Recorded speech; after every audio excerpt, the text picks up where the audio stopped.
First question है, what is parliamentary system of government. संसदीय प्रणाली क्या होती है। तो संसदीय प्रणाली को हम कैबिनेट सिस्टम भी बोलते हैं, रिस्पॉन्सिबल गवर्नमेंट भी बोलते हैं। और एक ऐसा सिस्टम होता है जिसमें आपको एग्जीक्यूटिव मेंबर्स और लेजिस्लेचर मेंबर्स के बीच में रिलेशंस देखने को मिलता है। यहाँ पर जो मिनिस्टर्स होते हैं वो पॉलिटिकली और लीगली रिस्पॉन्सिबल होते हैं लेजिस्लेचर को। ये सबसे इम्पोर्टेंट बात है यहाँ पे करने वाली, ठीक है। जो आपके मंत्री होते हैं वो राजनीतिक तौर पर और कानूनी तौर पर रिस्पॉन्सिबल होते हैं किनके प्रति, लेजिस्लेचर के प्रति। ये आपका 2 मार्क्स का क्वेश्चन है। सेकंड क्वेश्चन है, explain any 3 characteristics of parliamentary government in India. तो ये क्वेश्चन 2008 में आ भी चुका है। तो इंडिया का जो संसदीय प्रणाली सिस्टम है, संसदीय प्रणाली है, उसकी आप 3 विशेषताएं बताओ।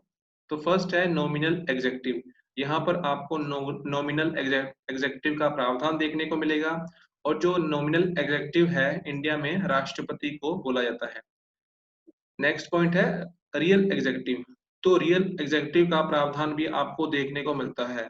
जो काउंसिल ऑफ मिनिस्टर्स होते हैं जिनको हेड करते हैं प्राइम मिनिस्टर ऑफ इंडिया। ये और थर्ड पॉइंट है collective responsibility of the real executive. Real executive यानी कि मंत्री। तो जो सारे मंत्री होते हैं उनकी भी जिम्मेवारी होती है कलेक्टिवली, इकट्ठे वो किसके प्रति जिम्मेवार होते हैं, लोकसभा के प्रति वो जिम्मेवार होते हैं, जवाबदेह होते हैं, आंसरेबल होते हैं। नेक्स्ट क्वेश्चन आप देख लो है, enlist 6 defects of the Indian parliamentary democracy. तो जो भारत की संसदीय प्रणाली है, संसदीय लोकतंत्र है, उनकी 6 डिफेक्ट्स के बारे में बात करने को बोला गया है। फर्स्ट है number of political parties run into more than 697। यानी कि राजनीतिक पार्टियां जो है उनकी गिनती बहुत ज्यादा है। आपको पता होगा कि मेनली 3 तरह के सिस्टम्स होते हैं, single party system, bi party system और मल्टी पार्टी सिस्टम। तो इंडिया में मल्टी पार्टी सिस्टम फॉलो किया जाता है। तो इंडिया में एक तो बहुत ज्यादा राजनीतिक दल हैं। Formation of minority government at the centre is very unhealthy practice. तो कई बार क्या होता है कि सेंटर में हमें माइनॉरिटी की गवर्नमेंट देखने को मिलती है, यानी कि उनके पास 50% मेजोरिटी नहीं होती, वो दूसरी पार्टीज के एमपीज को साथ में लेके सरकार बनाते हैं। तो ये एक हेल्दी प्रैक्टिस नहीं है डेमोक्रेसी के लिए। Emergence of hung parliament is a dangerous phenomena. तो कई बार ऐसे भी देखने को मिलता है कि जब इलेक्शन होते हैं, टोटल देखो 545 सीट्स हैं और 543 सीट्स पे इलेक्शंस होते हैं। 2 सीट्स को डायरेक्टली सीट्स पर एंग्लो इंडियंस नॉमिनेट होते हैं प्रेसिडेंट के द्वारा। तो जो 543 सीट्स प्लस 2 यानी कि टोटल 273 जिनको सीट्स मिलेगी उनके पास 50% सीट्स होंगी और उनकी सरकार बनती है। मगर इंडिया की पॉलिटिक्स में एक नया ट्रेंड भी हमें देखने को मिलता है 1989 के बाद, जो कंटिन्यूसली देखने को मिलता है कि किसी भी एक पॉलिटिकल पार्टी को कंप्लीट मेजोरिटी नहीं मिलती। यानी कि किसी भी पार्टी को 50% सीट्स नहीं मिलनी। और ऐसे में क्या होता है कि जो पार्लियामेंट होता है वो हो जाता है हैंग हैंग हंग हंग। तो वहीं पे रुकेगा तो सरकार नहीं बनेगी। ये बोला गया यहाँ पे। Because of the multi party character of the opposition, the role of the opposition is not up to the mark. तो जब हम बोलते हैं कि कैरेक्टर ऑफ द ऑपोजिशन, तो उसमें हम ये एक्सपेक्ट करते हैं कि एक सिंगल पार्टी होनी चाहिए। मगर इंडिया में क्या है कि ओपोजिशन में भी हमें बहुत सारियां पार्टियां देखने को मिलती हैं। Despite the existence of anti-defection law, defections are taking place which cause harm to the soundness of parliamentary system। तो देखो, एंटी डिफेक्शन लॉ की बात भी की गई है इंडियन कॉन्स्टिट्यूशन में।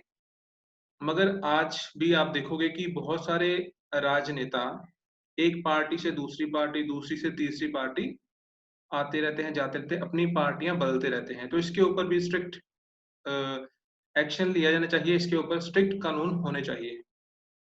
Our system has failed to build healthy conventions. तो हमारे जो पार्लियामेंट्री सिस्टम है उसमें हेल्दी कन्वेंशन का प्रावधान नहीं है। नेक्स्ट क्वेश्चन है, what is meant by collective responsibility. तो कलेक्टिव रिस्पॉन्सिबिलिटी क्या होता है, समूह जिम्मेवारी क्या होती है? 2017 में ये क्वेश्चन आ चुका है। तो इसमें हम बात करते हैं कि जो काउंसिल ऑफ मिनिस्टर जो होते हैं उनके बारे में।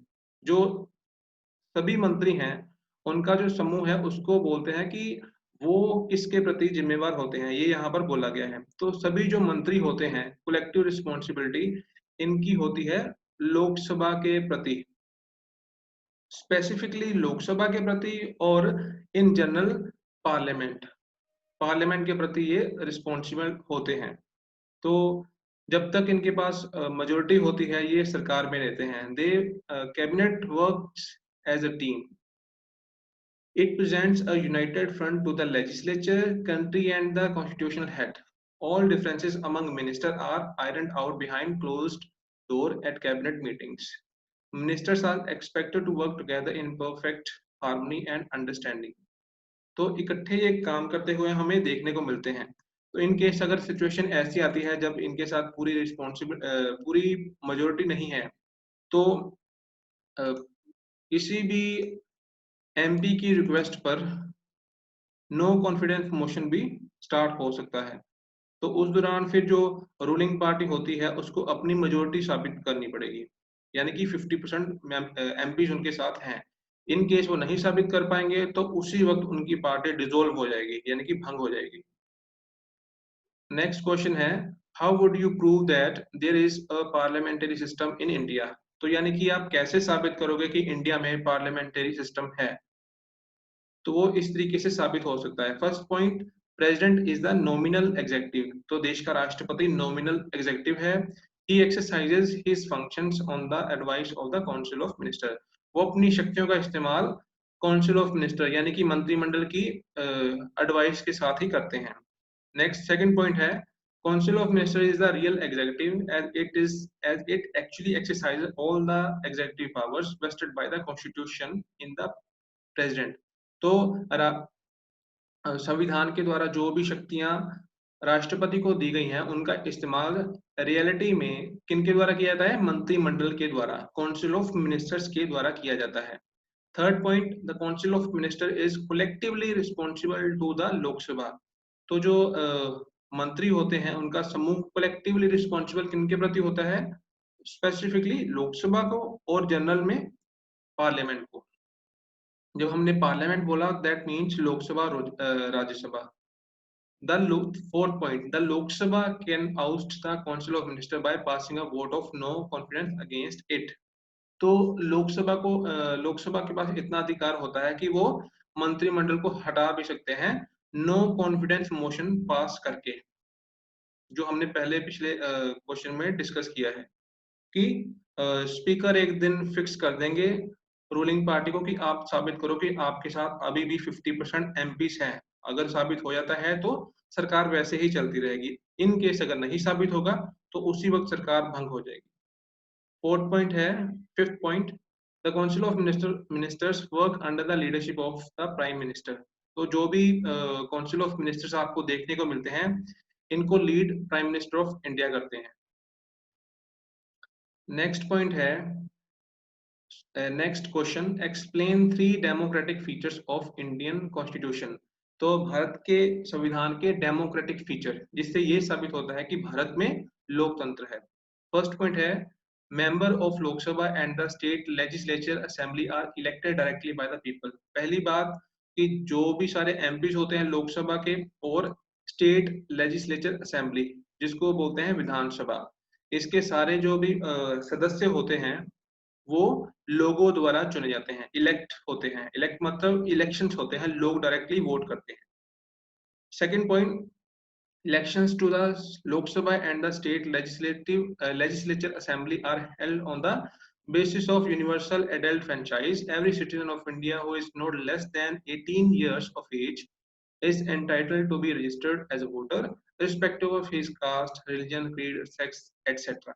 तो देखो भारत में देखो यूनिवर्सल एडल्ट फ्रेंचाइज को फॉलो किया जाता है, यानी कि भारत का कोई भी नागरिक जिसकी एज 18 साल से ऊपर है उसको वोट डालने का अधिकार है बिना किसी भेदभाव के। ना उसकी कास्ट देखी जाएगी, ना उसका धर्म देखा जाएगा, ना उसकी नस्ल देखी जाएगी, ना ही उसका जेंडर देखा जाएगा। All citizens of India have been equally guaranteed the fundamental rights enshrined in the Constitution। तो देखो भारत के संविधान में फंडामेंटल राइट्स दिए गए हैं भारत के नागरिकों को, तो ये सभी नागरिकों को दिए गए हैं बिना किसी भेदभाव के। नेक्स्ट क्वेश्चन है, how can house of people भी बोलते हैं लोकसभा को, be dissolved before the completion of its tenure. जो लोकसभा है वो कैसे भंग हो सकता है अपने 5 साल के कार्यकाल से पहले। तो यहाँ पे भी आप देख सकते हो कि वही बात यहाँ पे करेंगे कि जो ऑपोजिशन होती है उसमें से कोई भी एमपी स्पीकर को रिक्वेस्ट कर सकता है कि हमें लगता है कि रूलिंग पार्टी के साथ प्रेजेंट टाइम में कोई भी 50% मेजोरिटी नहीं होगी, तो इसीलिए आप please vote of no confidence motion करवाओ, जिसमें रूलिंग पार्टी को ये साबित करना पड़े कि उनके साथ अभी भी 50% एमपीज हैं। तो अगर वो 50% मेजोरिटी साबित करने में कामयाब हो जाएंगे रूलिंग पार्टी, तो उनकी गवर्नमेंट एज इट इज चलती रहेगी। तो एक तो ये होता है, दूसरा ये होता है कि इन केस अगर पीएम जो है वो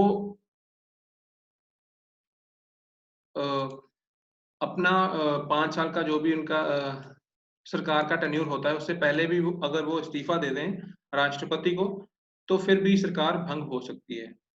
तो ये तरीके होते हैं।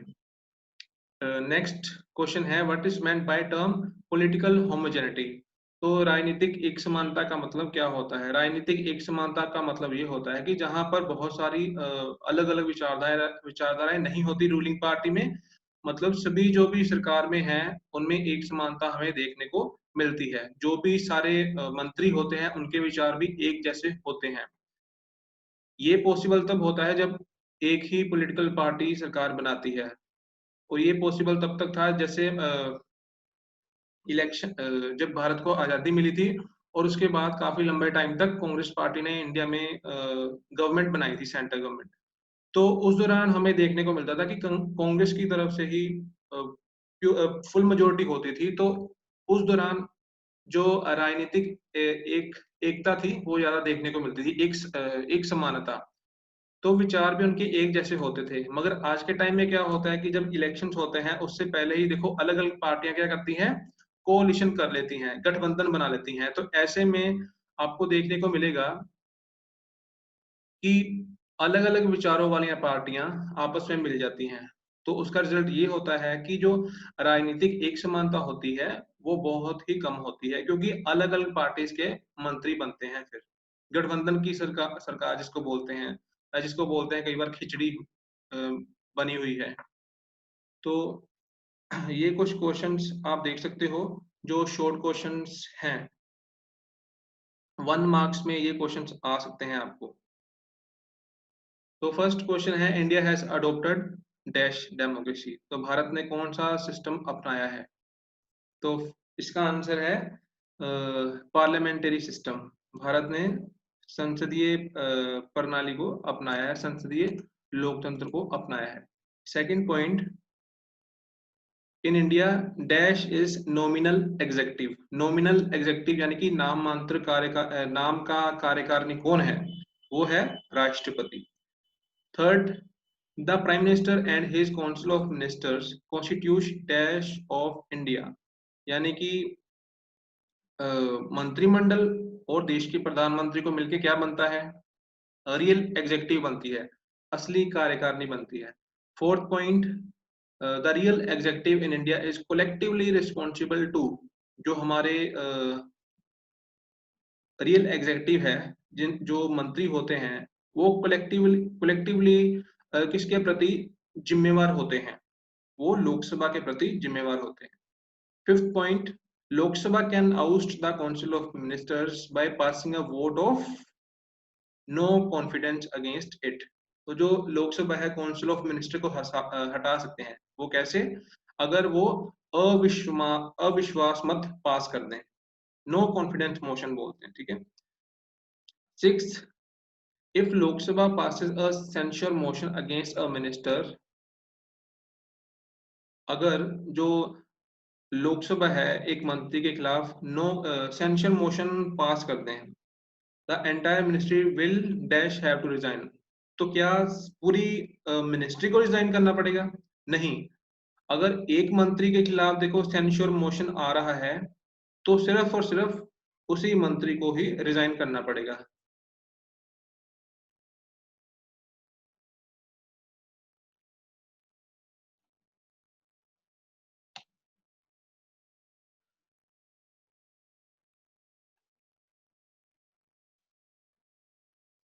Next 7 point, questions are put by the legislature in parliament to. तो जो लेजिस्लेचर होता है वो पार्लियामेंट में किससे क्वेश्चन पूछता है? मंत्रियों से क्वेश्चन पूछे जाते हैं, ठीक है। तो इसका आंसर होगा मिनिस्टर्स, या काउंसिल ऑफ मिनिस्टर भी लिख दोगे तब भी ठीक होगा। तो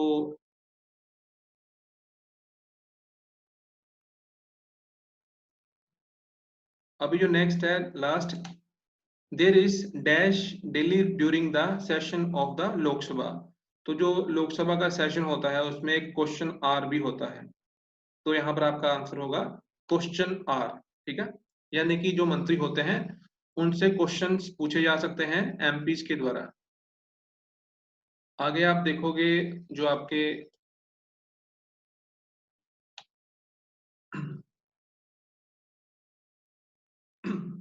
ट्रू एंड फॉल्स वाले क्वेश्चंस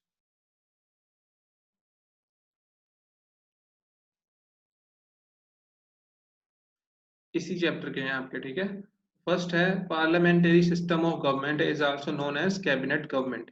तो जो हमारी संसदीय प्रणाली होती है उसको क्या हम कैबिनेट गवर्नमेंट भी बोलते हैं? ये सही है या गलत? इसका आंसर है ट्रू। सेकंड है the president is the nominal head of the state. हमारे देश में राष्ट्रपति को नॉमिनल हेड बोला जाता है स्टेट का। तो ये ट्रू है या फॉल्स? ये है ट्रू। थर्ड है close affinity between the executive and the legislature is cardinal principle of Indian parliamentary system of government. तो ये एक विशेषता होती है भारत में कि जो एग्जीक्यूटिव मेंबर्स और लेजिस्लेचर होते हैं इनके बीच में एक क्लोज रिलेशन होता है। क्या ऐसा होता है पार्लियामेंट्री सिस्टम में? यस, ऐसा होता है। तो इसका आंसर भी होगा true. Fourth is special provisions for scheduled caste and scheduled tribes is one of the main limitations of parliamentary form of government। तो क्या ये मतलब पार्लियामेंट्री फॉर्म ऑफ गवर्नमेंट के की लिमिटेशंस है कि जो एससी और एसटी को राइट्स दिए जाते हैं, जो स्पेशल अधिकार दिए जाते हैं? ऐसा तो हमने कहीं पे भी नहीं लिखा कि ये मेन लिमिटेशंस होती हैं पार्लियामेंट्री फॉर्म ऑफ गवर्नमेंट की, तो इसीलिए ये फॉल्स होगा। फिफ्थ है freedom of press is one of the most essential condition for the success of democracy. अगर हम चाहते हैं कि लोकतंत्र कामयाब हो तो उसके लिए जरूरी होता है कि जो प्रेस है उसको आजादी दी जानी चाहिए। तो ये ट्रू है या फॉल्स? ये ट्रू है। Sixth, Prime Minister plays a leading role in the formation of Council of Ministers in parliamentary form of government। जो प्राइम मिनिस्टर होते हैं वो बहुत ही इंपॉर्टेंट रोल प्ले करते हैं मंत्रिमंडल का फॉर्मेशन के लिए, मंत्रिमंडल को तैयार करने के लिए, मंत्रिमंडल को बनाने के लिए पार्लियामेंट्री फॉर्म ऑफ गवर्नमेंट में। तो क्या ये ट्रू है या फॉल्स है? ये भी ट्रू होगा। कारण इसका ये है कि जो कौन मंत्री बनेगा ये भी देश के प्रधानमंत्री ही डिसाइड करते हैं। जब वो डिसाइड करेंगे तो उसके बाद वो नाम वो राष्ट्रपति को दे देंगे। Seventh point, multiple party opposition is one of the main features of parliamentary government. तो क्या ये एक विशेषता होती है कि बहुत सारी विरोधी दल होते हैं पार्लियामेंट्री गवर्नमेंट में? इसको हम विशेषता बोल सकते हैं? तो इसका आंसर है नहीं, नहीं बोल सकते, इसीलिए ये है false। So this is the end of the lecture।